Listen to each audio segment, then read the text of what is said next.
충격받았던 스토리들이 좀 있는데 기억나는 분이 있어요. 분리수거를 이렇게 하고 있는데 새로운 소장님이세요? 라고 하면서 네 안녕하세요 했더니 제가 벤츠가 2대예요 라고 하는 거예요. 그래서 제가 너무 놀랬죠. 저는 지금도 놀랐거든요. 하루는 제가 퇴근하고 저녁에 이제 집에서 밥을 먹고 있는데 그 사이에도 일은 많았죠. 그래서 그분 전화만 울리면 너무 싫은 거예요. 공동 현관에 먼지가 너무 많아. 와서 좀 닦아요 지금 이렇게 하시더라고요. 아니 뭐 시간도 늦었고 뭐 급한 건 아니신 것 같으니까 내일 제가 보고 한번 닦아 드릴게요 라고 했더니 지금 당장 와요. 뭐 하시는 거예요? 이러더라고요. 병자구나. 이런 거 하라고 다 우리가 돈 주는 거 아니에요. 제가 너무 마음이 상해가지고 밥 먹다 말고 이제 밥도 안 넘어가요. 숟가락 놓고 그래, 통화를 그동안 쌓인 게 이만큼 있었거든요. 그래서 밥 먹고 가서 하겠습니다 라고 했더니 안 된대요. 어머. 그러고 제가 숟가락 놓고 밀대 들고 갔어요. 닦았어요. 그러면서 내가 지금 이게 뭐 하는 건가? 지금 이게 맞는 거야? 생각이 많았죠.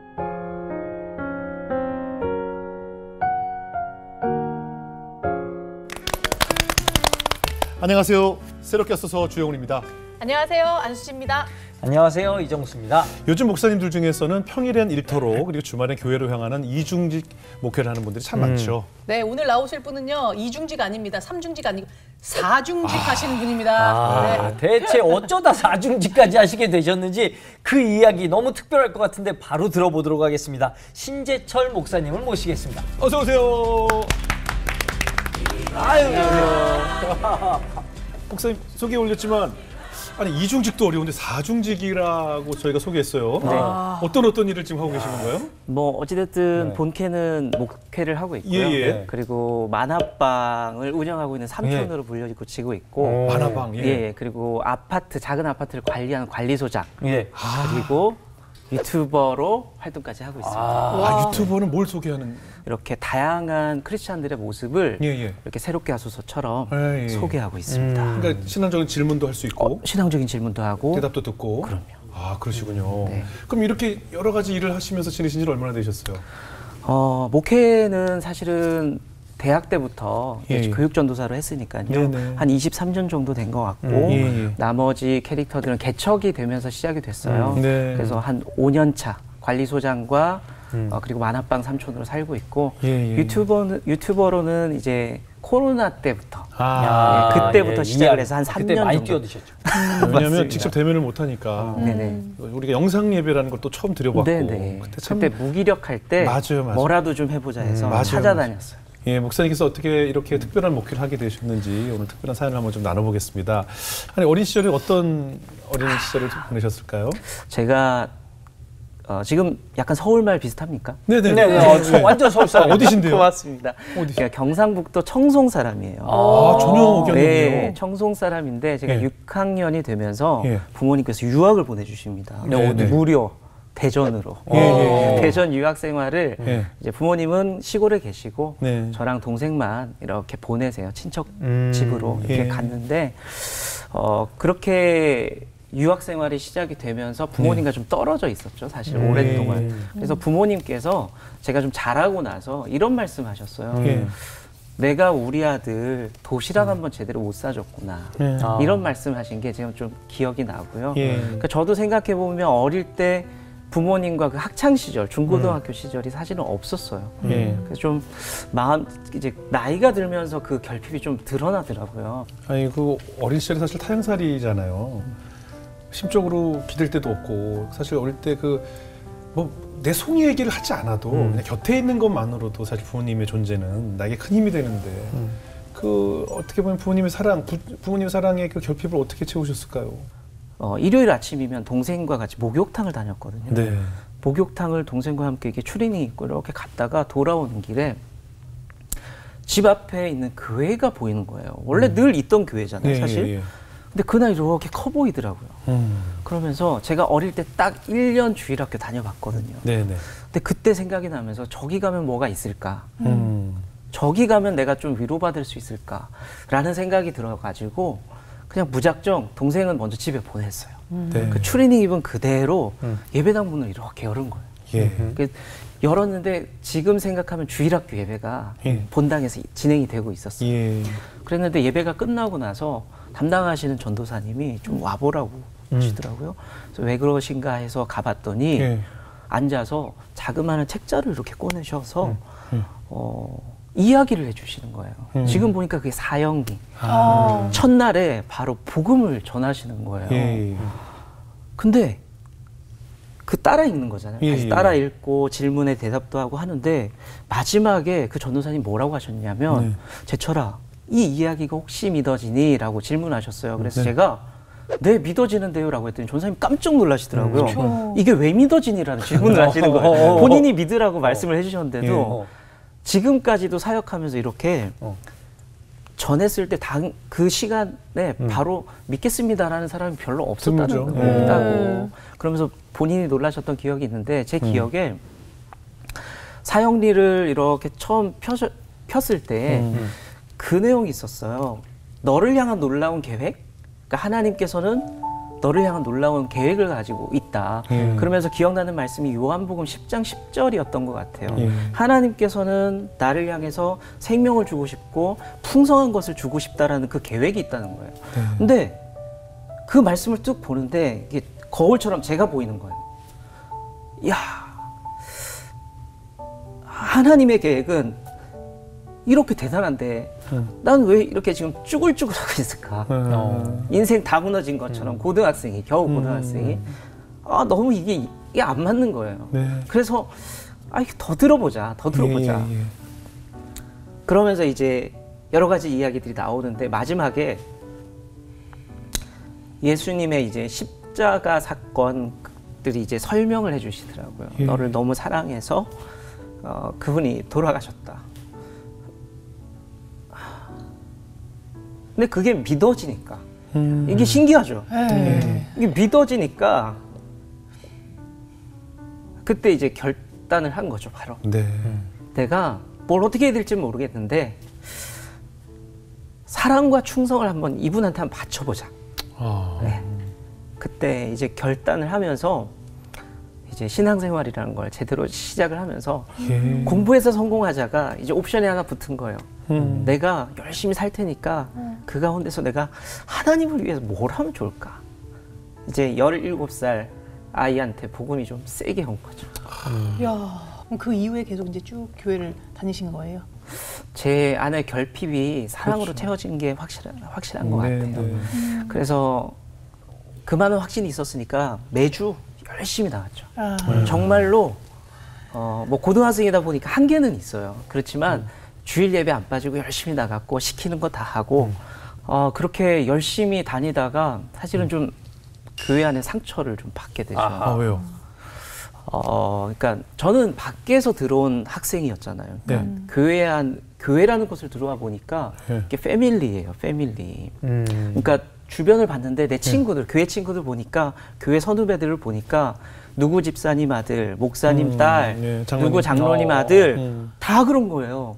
나만 아닌 거죠. 그래서 약간 소외되는 느낌? 그런 게 좀 있었거든요, 사실은. 그런데 부흥의 날, 그때 부흥회였어요. 제가 지금 생각하면 강사님 이해가 돼요. 세우는 거예요, 한 사람씩. 목사님 아들 일어나봐. 장로님 뭐 누구 아들 일어나봐. 그리고 집사님 아들 일어나봐 하면서 너희들이 잘해야 된다. 이게 하는데 주위를 둘러봤는데 저만 안 일어난 거예요, 또. 이게 교회라는 데가 문턱이 있구나라는 걸 느낀 거예요. 문턱이 있구나. 내가 열심히 하고 있지만 내가 넘지 못하는 벽이라는 게 진짜로 있나 보다라는 걸 느꼈죠. 근데 그러면서 좌절만 했으면은 아마 좀 힘들었을 텐데 제 어릴 적 일이 생각이 나더라고요. 제가 어릴 적에 1년 교회 다녔다 말씀드렸잖아요. 그 계기가 뭐였냐면 옛날 집들은 아파트나 빌라가 아니라 마당에 있는 큰 집에 건너편 방, 누구네 방 이렇게 되어 있는 집들이 많았잖아요.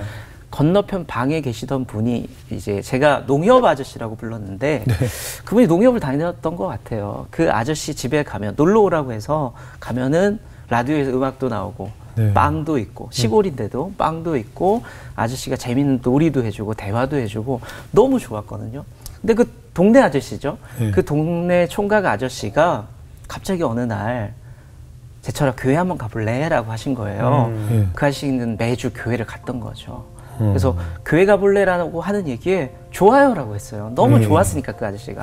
그래서 그 아저씨 손에 끌려서 주일학교를 갔던 기억이 나요. 사실은 제가 뭐 아파트에서 일도 하고 만화방도 할 수 있고 했던 거는 그 동네 아저씨 생각에 그럼 나도 좀 문턱을 좀 낮춰보자. 동네 아저씨를 좀 살아보자. 그런 생각에 가능했던 것 같아요. 아니 교회를 그러니까 만화방으로 하셨다는 거잖아요. 네네. 근데 보통 요즘 카페는 많이 합니다. 그렇죠. 카페에서 예배드리고 하죠. 네. 근데 만화방은 정말 금시초문입니다. 어떻게 만화방을 또 생각을 딱 하셨어요? 또 옛날에는 또 만화 불온서적이야 막 이러면서 보지 마 뭐 이런 것도 많이 있었고 그랬는데.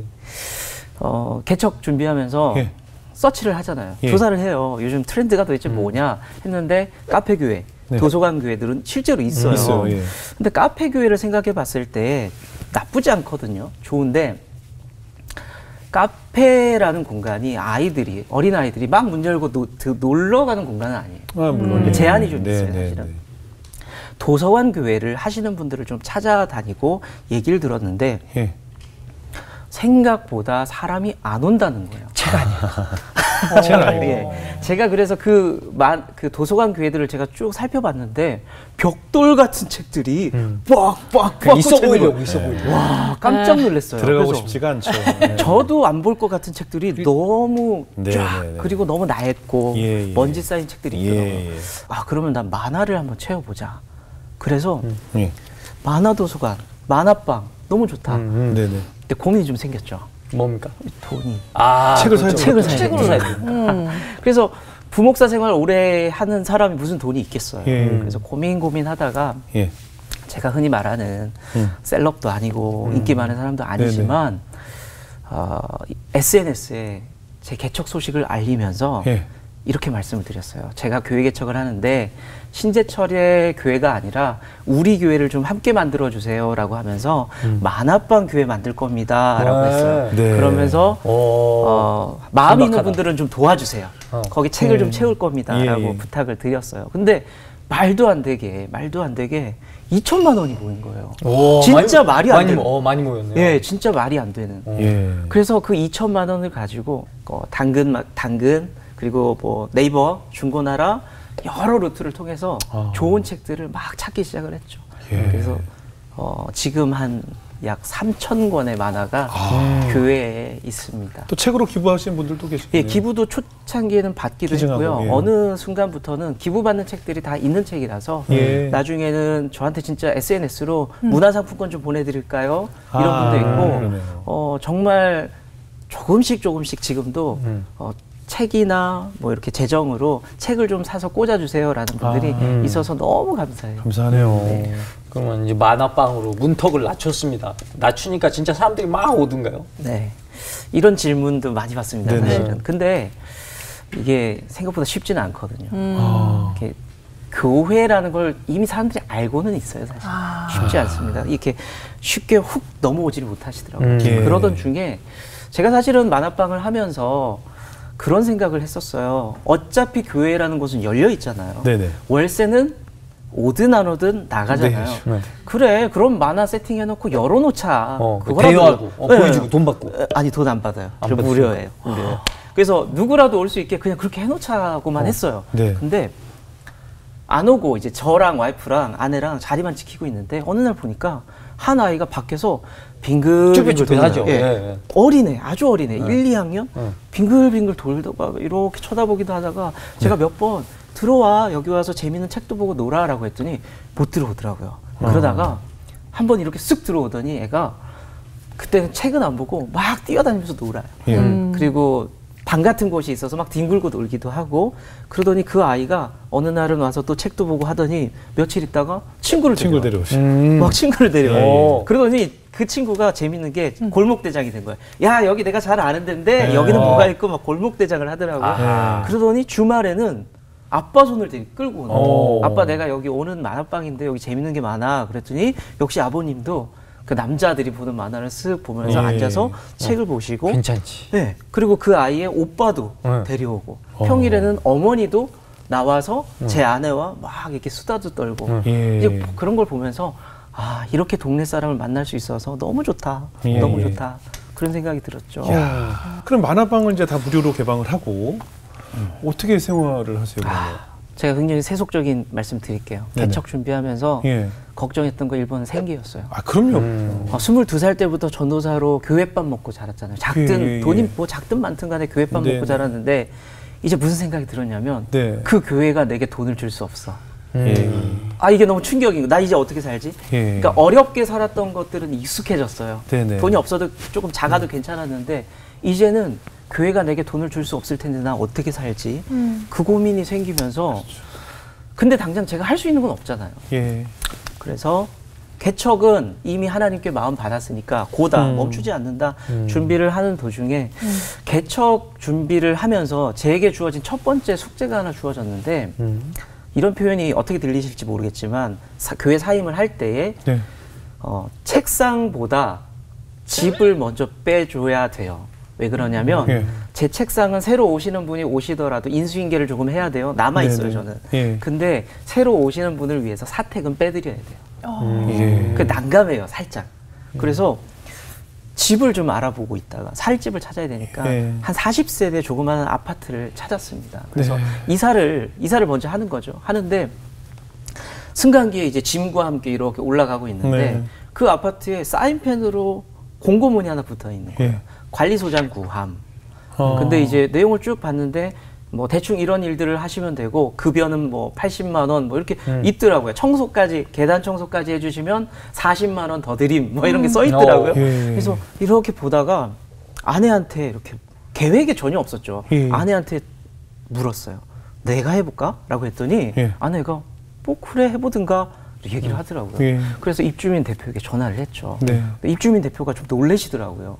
나이가 어떻게 되시냐고. 예. 왜 물어보시는가 봤더니 그 전에 소장님이 연세가 80에 가까운 분이에요. 보통 그러면 어르신이 네. 80만 원 받고 일할 사람이 없었던 거죠. 그렇죠. 그러니까 어르신이 하셨는데 40이었거든요. 제가 그때 나이가 40이었으니까 뭐 이렇게 젊은 사람이 그렇죠, 전화를 뭐 하는 사람이지 이렇게 그래서 만나재요. 예. 그래서 만나서 여쭤봤죠. 무슨 일을 하길 원하시냐 그랬더니 예. 뭐 행정 정리도 좀 해야 되고 뭐 구청이나 업무가 조금 있을 거고 그 분리수거장 정리도 해주시고 그리고 업무 이렇게 소방 전기 그 업체들이 오면 관리도 좀 해주셔야 된다. 그렇죠. 그래서 가만히 듣는데 오 이거 할 수 있다. 그래서 제가 할 수 있겠다고 했어요. 그 왜 그런 생각이 들었냐면 중소형교회 부목사님들이 하는 게 똑같아요. 중소형교회 전기 업체가 사장님이 딱 들어오잖아요. 그럼 예. 누가 뛰어나갈 것 같으세요? 사장님 오셨어요 하면서 부목사님이 뛰어나가죠. 네네. 소방업체가 가도 제가 뛰어나가고 그런 게 있거든요. 그 생각하니까 내가 하던 거랑 너무 똑같은데? 이 생각이 드는 거죠. 그래서 자신감 가지고 회장님, 대표님, 저기 우리 아파트 관리하는 대표님, 제가 할 수 있을 것 같아요. 그랬더니 그분이 너무 화색이 돌아서 젊은 사람이 한다니까 너무 좋아가지고 그래서 딜을 한 가지 했어요. 예. 제가 옛날 어르신처럼 그 자리에 앉아 있고 상주 못 합니다. 예. 근데 밤이든 새벽이든 낮이든 알아서 펑크 안 나게 모든 일을 해놓겠다. 대신 앉아 있게만 하지 말아라 라고 말씀을 드리고 그랬더니 그분이 너무 좋다 하면서 바로 서로 사인을 했죠. 그러면서 행정도 봤더니 그전 어르신은 손으로 이렇게 다 쓰셨는데 네. 컴퓨터로 다 만들긴 양식 뭐 예, 예. 부목사 오래 했으니까 기본은 만들 거 아니에요. 네. 이제 딴 사람 못 구하겠네요. 네, 못 구해요. 절대 못 구해요. 행정도 깔끔하게 해놓고 청소도 열심히 하고 그러니까 그리스도인들의 가장 큰 부담스러운 말씀 중에 하나가 예. 모든 일을 죽게 하듯 이게 사람 죽을 것 같은 일이거든요. 사실. 그렇죠. 그런데 열심히 했는데 아파트가 정말 깨끗해지고 정말 밝아지고 그거를 우리 입주민들이 오가시면서 계속 얘기하시는 거예요. 우리 아파트 정말 좋아졌다. 그래서 너무 보람 있게 그렇게 일을 시작했죠. 근데 이렇게 아파트를 위해서 목사님이 이렇게 헌신을 하시는데 다 이렇게 좋은 반응만 보이시는 건 아닐 거 아니에요. 입주민들이 별의별 분들이 다 계시니까. 저희가 보도를 통해서도 관리하시는 분들과의 갈등으로 인한 아파트 주민과의 갈등으로 인한 보도들을 많이 접하고 또 저희 주변에서 많이 보잖아요. 그런 일들이 많을 것 같은데. 갑질을 처음 당해봤죠. 깜짝 놀랐어요. 그죠? 그 아파트에서 제가 좀 충격받았던 스토리들이 좀 있는데 네네. 기억나는 분이 있어요. 네네. 제가 아파트 일을 이제 분리수거장에서 이렇게 고개를 숙여 일을 하고 있는데 예. 처음 사람이 만나면 이름을 얘기하거나 아니면 아파트에서 만났으면 저 몇 호입니다라는 정도의 인사를 하잖아요. 근데 그분이 저한테 분리수거를 이렇게 하고 있는데 새로운 소장님이세요라고 하면서 네 안녕하세요 했더니 제가 벤츠가 2대예요라고 하는 거예요. 그래서 제가 너무 놀랬죠. 저는 네네. 지금도 놀랐거든요. 네네. 이건 무슨 상황이지라는 생각이 들었죠. 제가 근데 저도 그런 경험이 없으니까 벤츠 2대가 있는 주인이 벤츠 2대입니다라고 하시는데 네 안녕하세요 저는 스파크 타고 다녀요라고 했어요. 그랬더니 이분이 표정이 어색해지시더라고요. 그리고 나서 또 한 번 제가 지금 생각해보니까 이분은 야 나 벤츠 2대야 숙여 우리 아파트에 벤츠 2대 없지 나야 나 이거였어요. 그러니까 내가 여기서 제일 잘 살아요 뭐 이런 거네. 그렇죠. 적당히 사실 사회생활 할 줄 알았다면 그러세요. 그렇죠. 이렇게 해야 되는데 제 스파크를 소개했으니까 차 소개하는 시간인 줄 알았죠. 스파크가 튀겼겠네. 네, 놀랐죠. 근데 스파크 같았네. 첫 그 공격에 저한테 안 먹힌 거죠. 근데 두 번째 공격이 들어옵니다. 그 저희 40세대 중에 제일 꼭대기 4개 세대는 4세대는 복층으로 된 50평이에요. 그죠. 근데 그분이 제가 살아요? 꼭대기 12층 살아요. 그러면서 아시죠? 50평 그러는데 적당히 눈치채면서 아유 그러세요 해줬으면 좋았을 텐데 그러니까. 제가 이렇게 얘기합니다. 너무 천진난만하게 관리비 엄청 나오시죠? 그랬더니 이 아주머님이 이제 둘이 친해질 수 없는 강을 건너버렸어요. 그랬어요. 이 아주머님이 헛웃음을 내시더라고요. 그러면서 첫 만남이었어. 첫 만남.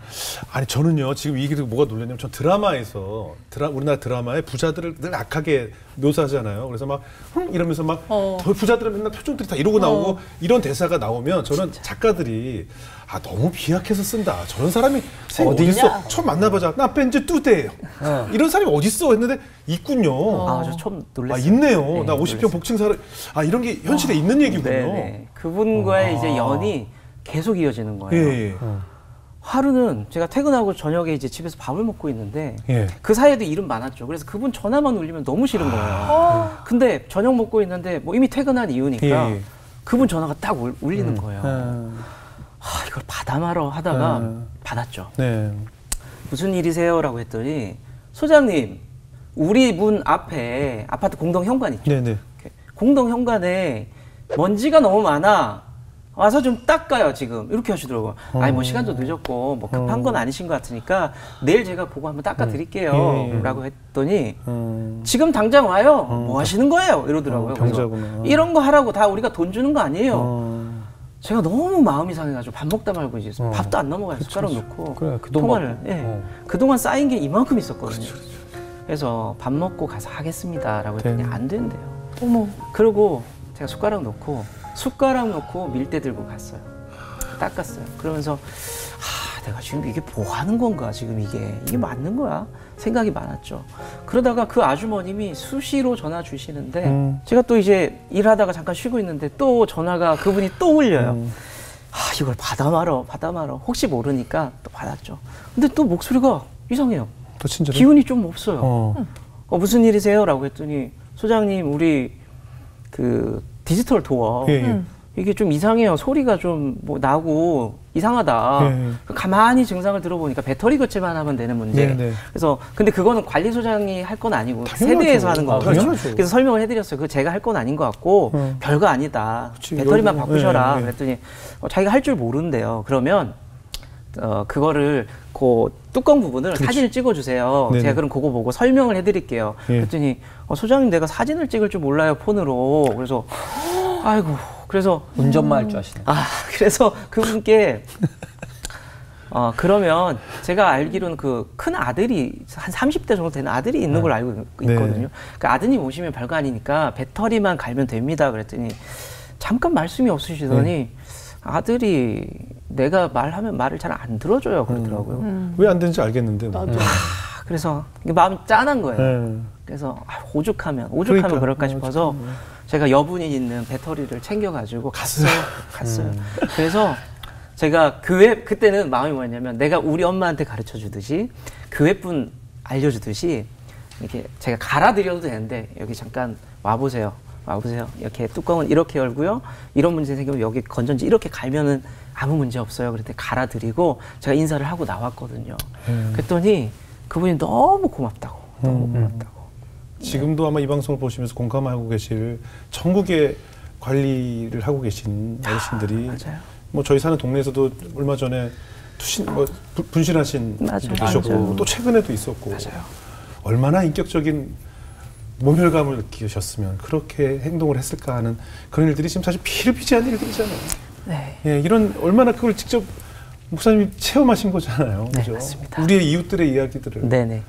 아, 그래도 뭐 관리소장은 신의 한 수였다 뭐 이렇게 말씀하셨다면서요. 그건 무슨 뜻인가요? 그러면? 저는 일을 하면서 네. 피곤하고 괴롭죠. 네. 힘들고 사실은 맞는데 가만히 보니까 관리소장으로 하나님께서 꽂아 주셨을 때는 예. 저를 위한 방법이셨더라고요. 예. 제가 관리소장을 하면서 얻은 게 3가지가 있어요. 예. 첫 번째는 교회 가족을 얻었어요. 한 날 입주민께 전화가 왔어요. 어르신 할머니셨는데 소장님이시죠? 라고 하길래 예 맞습니다 라고 했더니 그분이 한참 이렇게 우물쭈물 하시더니 혹시 소장님 교회 다니세요? 라고 하시더라고요. 그래서 네 맞습니다 라고 했는데 몇 마디 더 주고받는데 이분이 뭔가 굉장히 감추는 느낌, 다 얘기를 안 하세요. 그래서 조심스럽게 또 질문을 하세요. 혹시 네. 목사님이세요? 라고 하시더라고요. 그래서 예, 저 사실은 저기 어디서 개척하는 목사입니다 라고 했더니 그 어른이 맞다 목사님 같더라. 보통 일하는 아저씨가 저렇게까지 못한다. 역시. 그리고 제가 봤는데 카톡 프로필을 보니까 교회도 있고 교회 다니시는 분 같은데 목사님 같더라. 그러면서 너무 반가워하시는 거예요. 그러면서 그분이 하시는 말씀이 사실 지금 이만저만한 사정이 생겨서 교회를 좀 옮겨야 되는데 제가 소장님, 이제 목사님으로 바뀌었죠. 목사님 교회 한번 가볼 수 있겠냐. 얼마나 좋아요. 그래서 오세요. 얼마든지. 그냥 오셔도 되고 뭐 편하게 오세요라고 했더니 그분이 오셔가지고 예배 드리는데 계속 우시는 거예요. 뭐 사연도 모르겠어. 그냥 오세요. 2번째 주도 계속 오세요. 그러다가 같이 신앙생활 하기로 하셨어요. 그분이. 그러니까 등록을 하신 거죠. 근데 얼마 안 있다가 제 아내가 피아노를 치고 제가 기타 치며 찬양 인도를 하는데 아내가 한번 손가락을 조금 다쳤어요. 아이고. 근데 피아노를 못 치잖아요. 그래서 권사님 그걸 보시더니 사모님 우리 손자가 중3인데 피아노를 좀 쳐요. 한번 와서 봉사 좀 시킬까요? 사모님 못 치니까 너무 좋다고 그래서 오라고 했죠. 그랬더니 한 아이가 와서 하는데 생각보다 너무 잘 쳐. 잘 쳐. 그래서 야 너는 교회에서 이거 좀 치냐? 그랬더니 봉사하냐? 그랬더니 아니요, 교회 선배들 너무 잘 치는 사람 많아서 큰 교회니까 저는 뭐 아무것도 안 해요. 그래서 말은 못했죠. 여기 와라라고 말은. 여기서 막 나오는 거. 네, 뭐 제가 그럼 안 되잖아요. 나 다른 교회 잘 다니는 친구한테. 근데 그 아이가 몇 줄 봉사를 열심히 해줬어요. 근데 시간이 한 2-3달 지났나? 갑자기 우리 아들이 잘 다니던 교회에서 나가서 할머니 교회 가더니 안 오는 거예요. 엄마 아빠 입장에서. 그래서 우리 어머니가 우리 아들이 다니는 교회 뭐냐 오신 거예요. 어머나. 한번 보자고. 그래서 오셨는데 제발 기도했죠. 와라. 이게 뭐 그랬는데 그게 쉬운가요? 사실은. 그렇죠. 그냥 소망만 있었고 한 2주인가 3주를 그냥 오시더라고요. 그냥 오시더니 이제 돌아가면서 예배 끝나고 돌아가시는데 저한테 인사를 하시면서 목사님 제가 원래 다니던 교회에 인사 잘하고 마무리하고 일로 넘어오겠습니다. 어머나. 그래서 그 권사님 딸 3 사위 1 손자 손녀들 우리 다 온 거예요. 제비가 박씨를 물고. 네. 그래서 아파트에서 만난 분을 통해 연이 맺어져서 우리 교회 뭐 지금도 교인이 많지 않지만 한 절반 정도가 그분들로 채워졌으니까 제가 얼마나 좋았겠어요. 그래서 하나님께서 내가 첫 번째 교회 가족을 주셨다. 그리고 2번째는 돈을 주신 거예요. 아까 말씀드린 80만 원이 생긴 거잖아요. 고정급여. 사실 개척교회 목회자가 고정급여 80만 원 이게 작지 않아요. 네. 그 80만 원이 생기니까 너무 행복한 거예요. 우리 가족들이. 통장에 고정으로 딱딱 꽂히는 게 생기니까.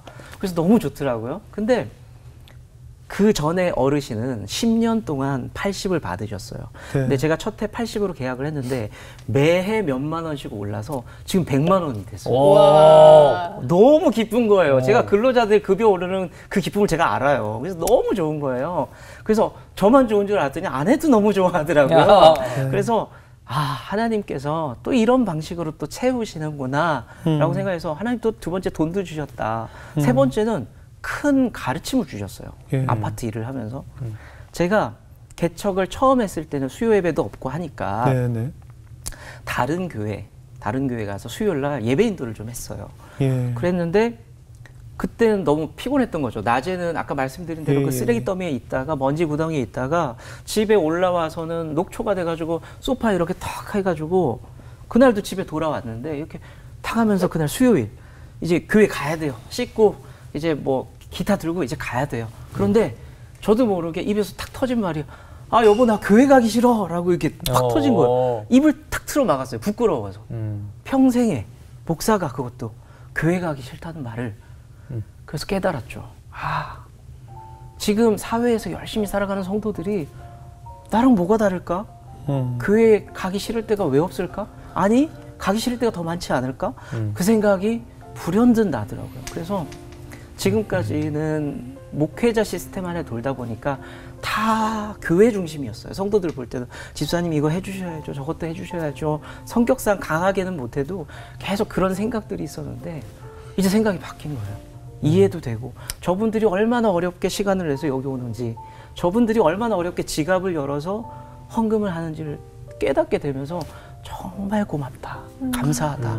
그리고 이제 주일날 딱 단에 서면 그날 안 나온 분이 개척교회니까 너무 보이잖아요. 보이죠. 네. 사실은 그전에는 또 섭섭함도 있고 속상함도 있고 예. 아이고 왜 주일을 못 지키나 그런 마음이 사실 있었거든요. 근데 그때부터는 기도가 나와요. 하나님 저 집에 큰 우환이 없어야 될 텐데요. 하나님 지금 이 자리에 못 나온 게 큰 무슨 문제가 있는 건 아니겠죠?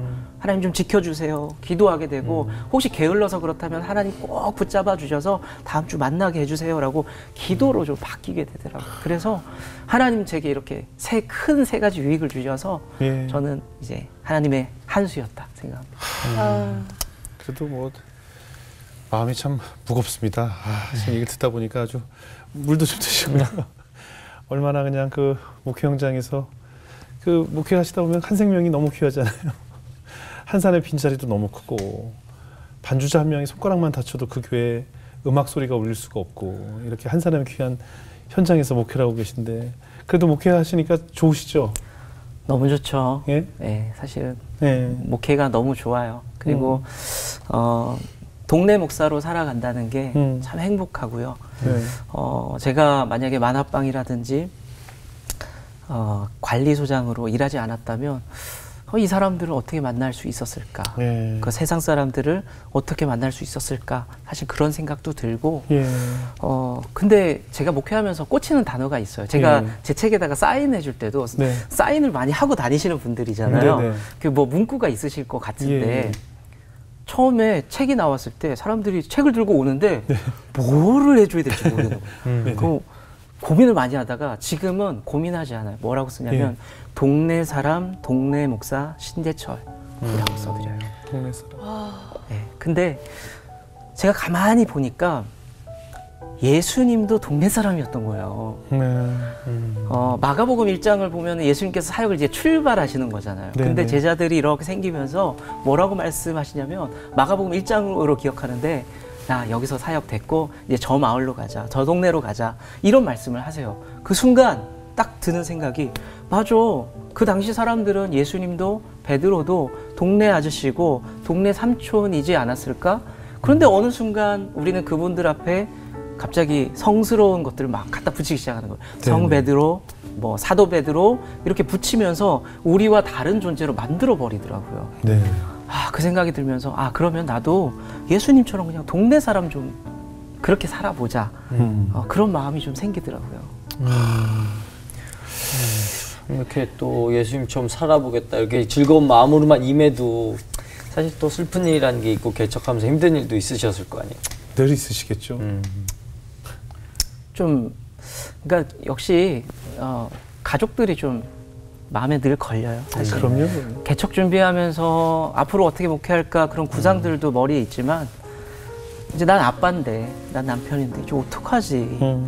너무 스스로 이제 무능한 존재가 되는 것 같고, 특히 아이들 이렇게 보는데, 자는 아이들을 보는데, 우리 아이들이 삼겹살 참 좋아하는데 나 이제 쟤네들한테 삼겹살 뭘로 사주냐? 이런 생각이 들면서 아내랑 저는 이제 사명 가지고 간다고 하지만 쟤네는 어떡하지라는 생각이 너무 무거워지더라고요, 사실은. 아이 둘입니까? 예, 남자아이 둘인데요. 큰 아이는 고등학교 1학년, 네. 작은 아이는 이제 중학교 2학년입니다. 왜 이렇게 큽니까? 아, 제가 결혼을 26에 일찍 해가지고, 예, 나이에 비해서 아이들이 좀 큽니다. 아이들 지금 뭐 필요한 게 많을 텐데요, 그죠?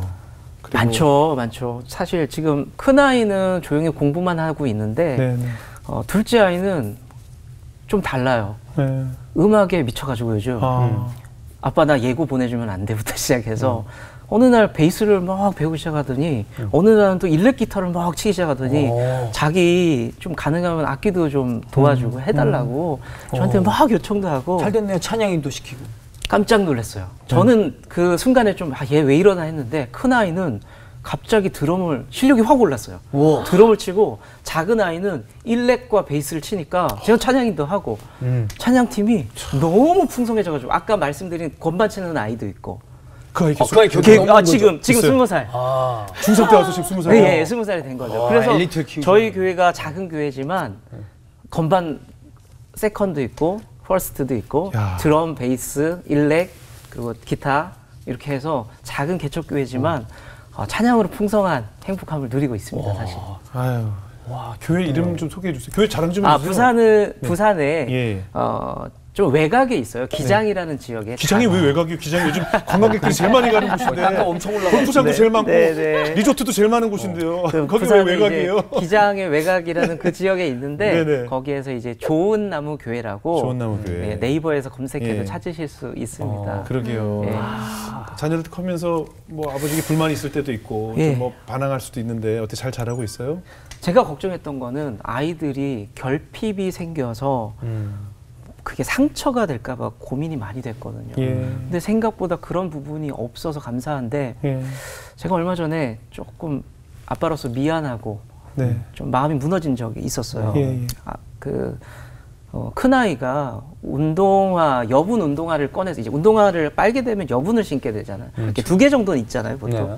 꺼냈는데 아내가 이렇게 꺼내놨어요. 이렇게 봤는데 이렇게 발목 닿는 부분 있잖아요. 그러니까 다 헐어 있더라고요. 이거 뭐지? 싶은 거예요.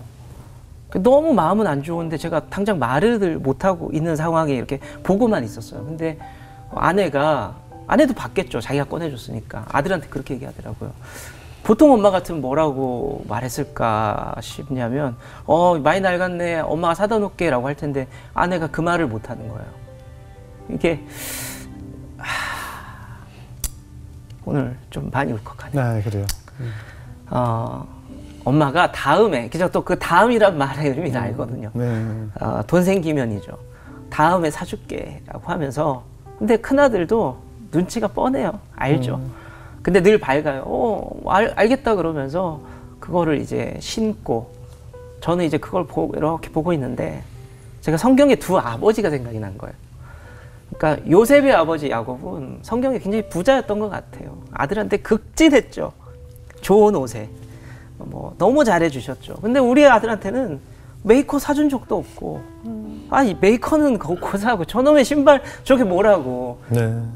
그냥 깨놓고 얘기해서 시장 가면 3, 4만 원이라도 주면 살 수 있는 건데 저걸 신겨서 보내야 되나. 내가 그게 마음이 너무 어려운 거예요. 근데 그 어려운 중에 또 다른 아버지의 모델을 보여주시는데 이런 표현 좀 그런지 모르겠지만 아들 예수님과 하나님 아버지를 보여주시더라고요. 아들이 나 좀 살려주세요 기도했는데도 침묵했던 아버지의 모습도 이렇게 보게 하시면서 그래, 하나님 앞에 내가 무슨 말 하겠냐, 나도 침묵하자. 입을 닫았죠. 입을 닫았죠.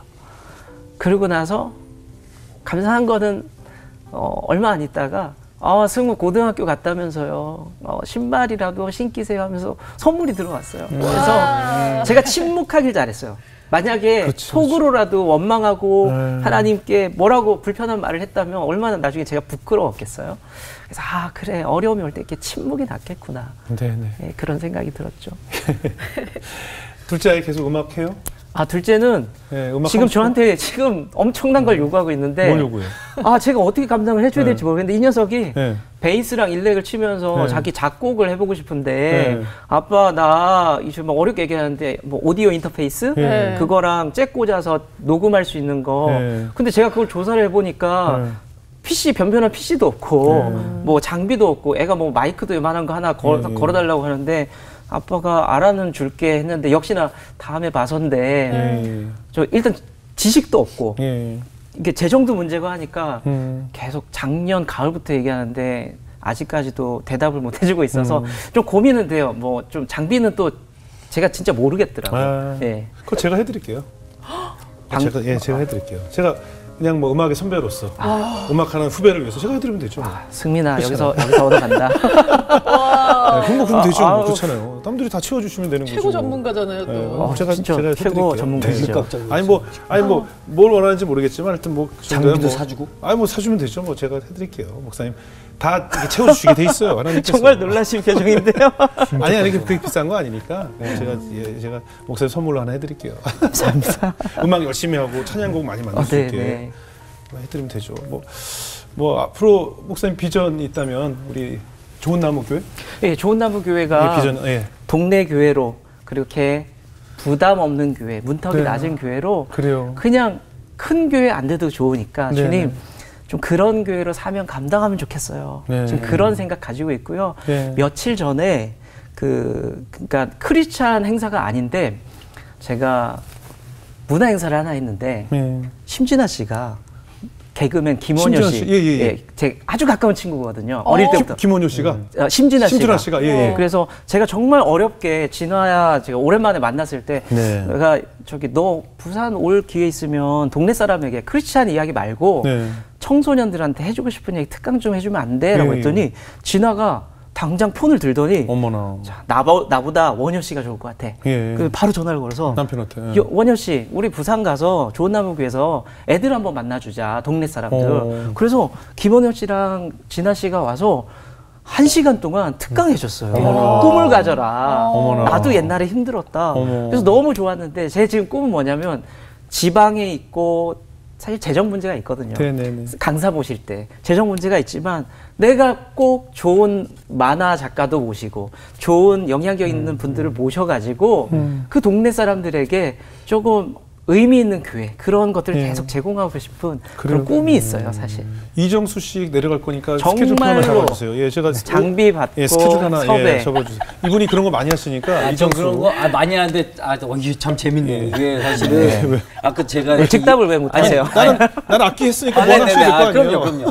근데 이렇게 아까 얘기를 들으면서 전 속으로 진짜로 와 이런 목사님의 있는 교회 한번 가보고 싶다. 그래갖고 내가 이렇게 보면서 서울이신가? 뭐 이렇게 하는데 결국엔 말씀을 하시는데 중반쯤에 부산이라 그래갖고 틀렸네. 근데 부산이 뭐 그랬는데 이렇게 돼버린 바람에 부산에 한번 가게 돼. 부산 자주 가시잖아요. 결혼식 사진도 보시고. 오실 때 한번 만들겠습니다. 그럼요. 한번 가겠습니다. 실제로 오늘 방송 보시는 분들 중에 이렇게 부산에 가실 일 있으시면 꼭 기억하셨다가 좋은 나무 교회 가서 우리 방송에서 뵀던 우리 목사님 기억하시면 좋을 것 같고. 감사합니다. 그렇게 기장에 우뚝 서는 교회가 됐으면 좋겠어요. 우리 수장님 오늘 어떻게 들으셨어요? 목사님 보면서 이게 어떻게 이렇게 사람이 맑을까라고 자꾸 생각이 들더라고요. 그래서 하나님을 정말 사랑하면 투명하고 더 맑아지는구나.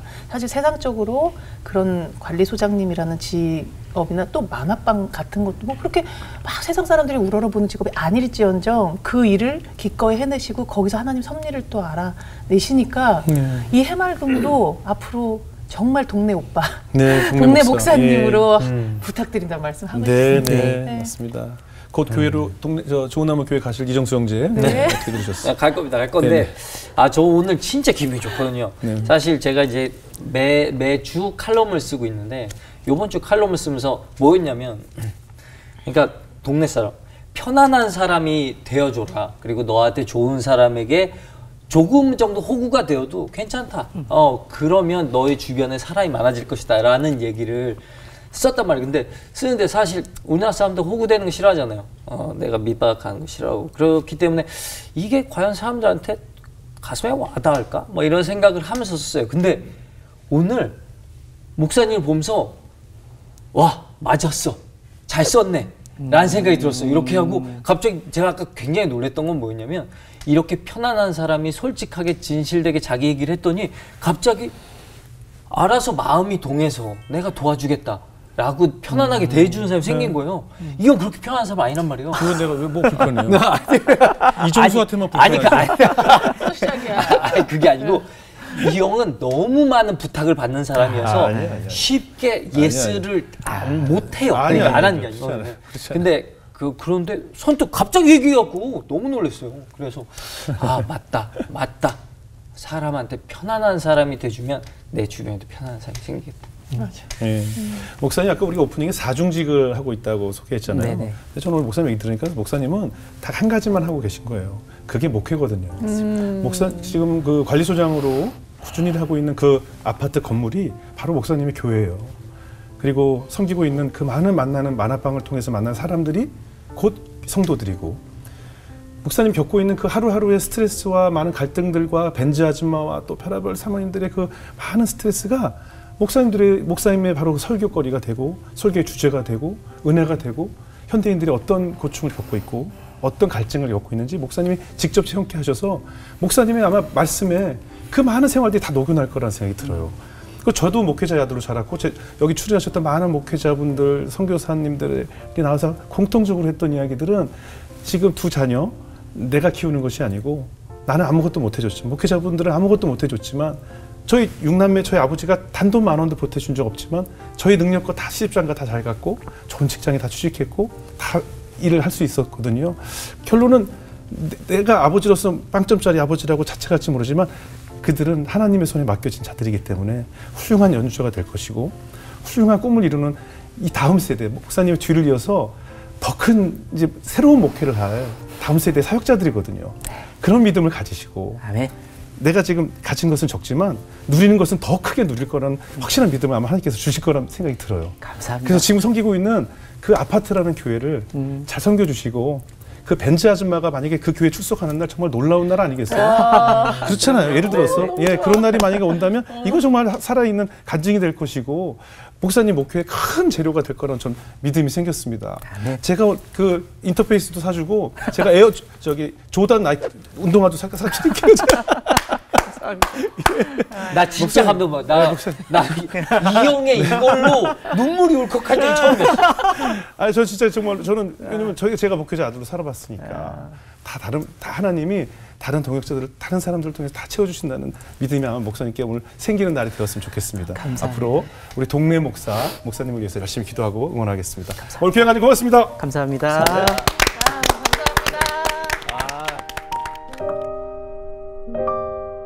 아.